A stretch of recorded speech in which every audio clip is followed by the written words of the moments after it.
What's up, everyone? Today for our mobility, we're going through prep for the bench press. So we're going to go through 4 different movements that are going to help prepare us to get into a better position for the bench press. So for today's equipment, you're going to need a resistance band, you're going to need a bench, and we're going to need a kettlebell. We'll have an option. If you don't have a kettlebell, you can always use a dumbbell or even a barbell for this one. So we're going to go through each movement. This is going to help us get us ready going into any of our pressing or bench press workouts. So first thing, we're going to grab this resistance band.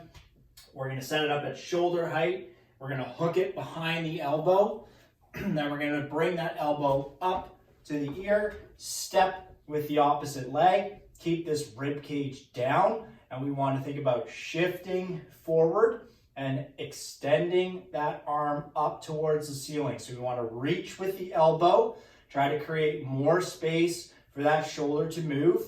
And we can even think about sinking in on this front leg to create more of a pull through that band back towards the rack. Extension of this, we want to take the hand on the outside edge of that band and think about pushing it across our back, holding for a few seconds and relaxing before sinking in and doing that again. So we're going to push across, hold for a few seconds, relax. And see how that's giving me a little bit more range each time that I do that, just providing more space for that shoulder to work. Good. So we can spend about 30 to 60 seconds on that. Let's switch sides. I'll keep track of the time. Okay, so about 30 seconds. Same thing, we're going to lock the elbow in, step with the opposite foot, keeping our rib cage tucked down, and we're going to use the band, relax the arm, use the band to help pull us back towards the rack. Hold for a few seconds. Then we can start to work that hand. So we're going to take the hand on the outside edge of the band, think about pushing it behind the body. Relax, sink in more. Let's do that again. Push, relax. One more. Push across. And sink in last time. And relax. Come on out of that. So about 50 seconds there. Next, we're going to use that position we just achieved, and we're going to move the extension into our thoracic spine. So we're going to go to the edge of the bench. You may want to have a pad or a yoga mat just rolled up here just for the knees. We're going to set our elbows on the edge of the bench, and we want to sit back with the hips and reach the hands above the shoulders. So what we're trying to do here is create extension in the mid-back, the thoracic spine. This is going to help with our bench press, going to get us into a better position, able to use that arch effectively and move more weight, ideally. So just focus on your breathing here in this position. With each breath in, you want to think about expanding the rib cage. With each breath out, we're thinking about relaxing, sinking in a little bit more. Breath in, expand. Breath out, relax. Breath in and expand. Breath out, relax. Come on up and out of that position. Now, next, this is going to feel potentially a little unrelated to the bench press, but we have to remember that with our bench press, we want to get into good hip extension as well. So we're going to do a couch stretch. So we'll bring that pad a little bit closer to the bench. We're going to put our back foot up on the bench and the knee down on the ground. Think about sitting back onto this, sitting this glute back onto the heel. Stay nice and upright, rib cage down. We're not getting a false sense of range by just leaning back. And I want to activate this glute, squeeze your butt in this position, and sort of turn up the intensity on that stretch in the quad and in the hip. So we're just going to hold this 30 seconds and we'll switch to the other side. Good. Come on up and out of that. Let's switch to the other leg. So foot goes up, knee goes down. Sitting up nice and tall. Timer starts. Actively flexing now your right glute if you're matching me with which leg is up.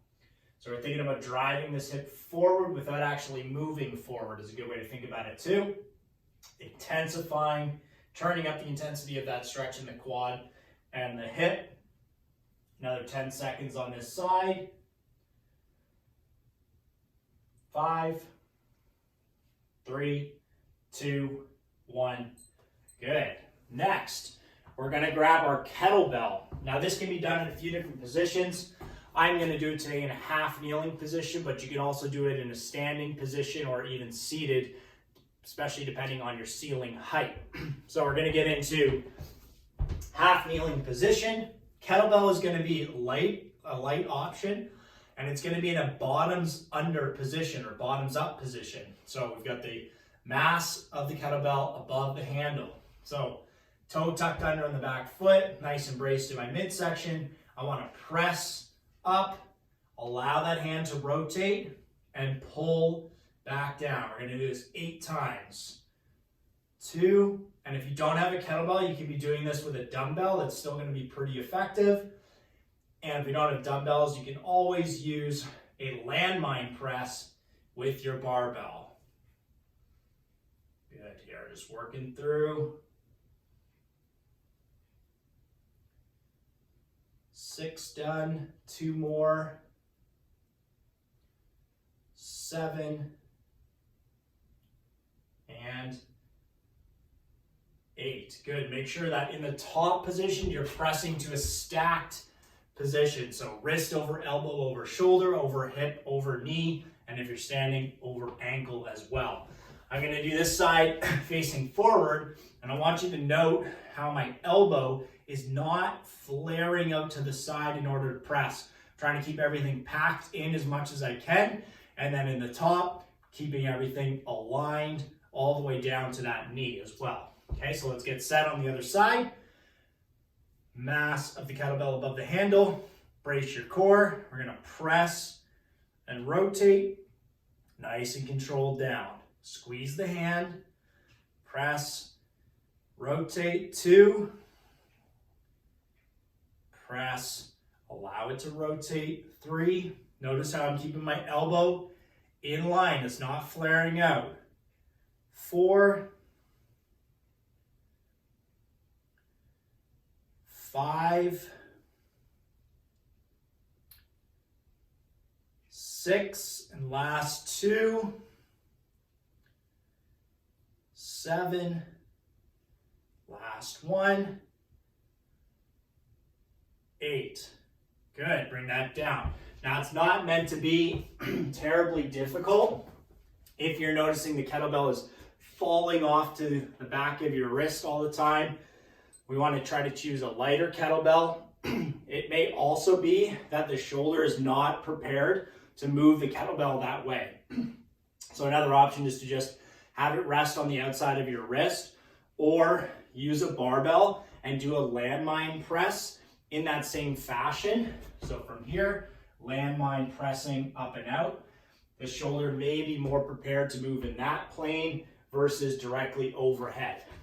Okay, so let's start back at the band again. That same process of 4 movements from the beginning. So we're gonna hook the elbow, step with the opposite leg, keeping our rib cage down. We're gonna think about leaning forward with the shoulders. And because the shoulders are already in a more prepared position, now what we can do is get right into driving that hand across the back, relaxing, sinking in. Drive it across, relax, sink in. 2 more times. Drive it across, relax, sink in. See, I'm getting way more range here. 1 more. Drive it across, relax, sink in, and come right out of there and switch. So this is kind of tapping into PNF, which is just kind of almost like tricking the nervous system to allowing more space in the joint, right? So we're pushing in, making it work really hard, then we're relaxing, and it's giving us more space. So let's set up, same thing on the opposite side. Hook the band behind the elbow, up by the ear, step with the opposite leg, rib cage is down. We're sinking forward with the shoulders, and then we can get right into pressing that band across the back again. Relax, sink, press across, relax, sink.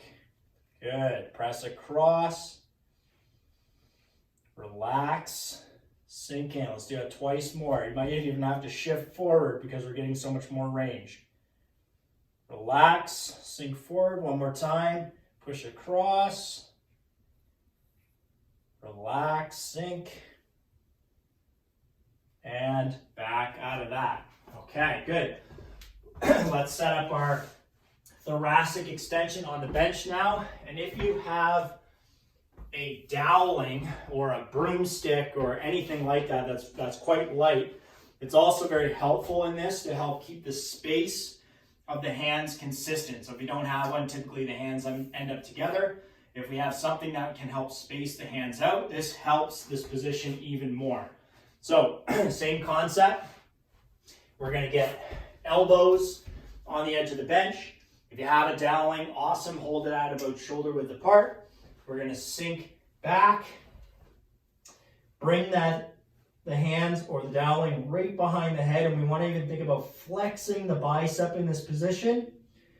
We're going to breathe in, expand the rib cage. Breathe out, try to sink closer to the floor. Breathe in, breathe out. See if we can extend the range each time. Breathe in, breathe out. Try to sink in more, flex the bicep again. In and expand your rib cage. Out, sink in. Let's do it twice more. Breathe in, breathe out. One more time. Breathe in, breathe out, and then come out of that position nice and controlled. Let's put our toweling just off to the side. We'll move that pad or yoga mat a little bit closer, and we're going to set up our back foot on the bench and knee on the ground. We want to sit nice and tall here. We're thinking about moving that hip forward without it actually moving, flexing your butt in this back leg, and that should turn up the intensity in that front hip. Second time through this, we should feel like we're able to get a little bit more range, like get up a little bit taller through the rib cage. We can also think about reaching with that same side arm just to extend the position of the hip. But let's come on out of that and we'll switch to the other side, just keeping it at 30 seconds right now. So let's set it up, back foot up and knee on your pad, sitting nice and tall. And we want to flex the right glute now. Think about driving the hip forward without it actually moving. And what that's going to do is just turn that stretch up on the quad and the hip. So we're just breathing, hanging in this position, trying to create more length. Remember, this is going to help our bench press because our feet are on the floor and the hip is in extension. So the better we can get in that position, the more effective our leg drive into the floor will be in the bench press. Good. Come on up and out of that. We're going to go to our bottoms under or bottoms up kettlebell press next. So we're going to get set up in the half kneeling position or standing position, bottoms under, so mass of the kettlebell above the handle again, elbows stacked right below that, and we're going to press up, allow it to rotate, pull it down, almost like we're doing a single arm lat pull down.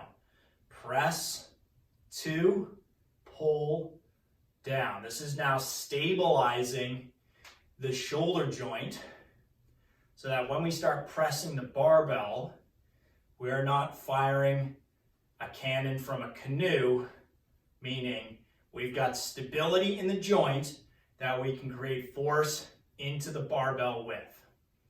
This is 6. Stay with me on the pace. 7. One more time. 8. Good. Let's set it up on the other side. Same idea. Half kneeling position. Kettlebell mass over the handle, elbow under the handle. We're going to press, allow it to rotate, pull it back down.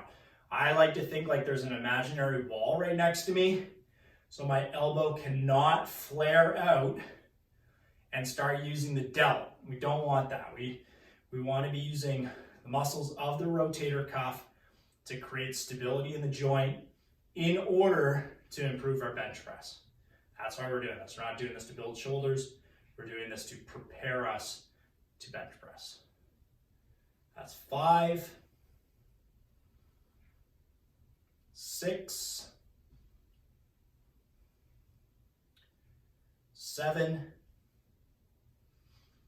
one more time, 8. Good. Okay. So that's 2 rounds of being prepared for bench pressing, mobility, and stability work. Now, if you're someone who generally needs a little bit more work getting into your bench press, what you can start doing is get your bench lined up, start bench pressing with the empty bar, come back, do another round of that series, add weight to your barbell, do another warm-up set, come back, do another round of this series, and then we should be really prepared to get under the bench and move some serious weight. So thank you guys so much for joining this mobility series. Check out our strength and pump project and any of our other videos to help you get stronger and achieve your goals. We'll see you soon.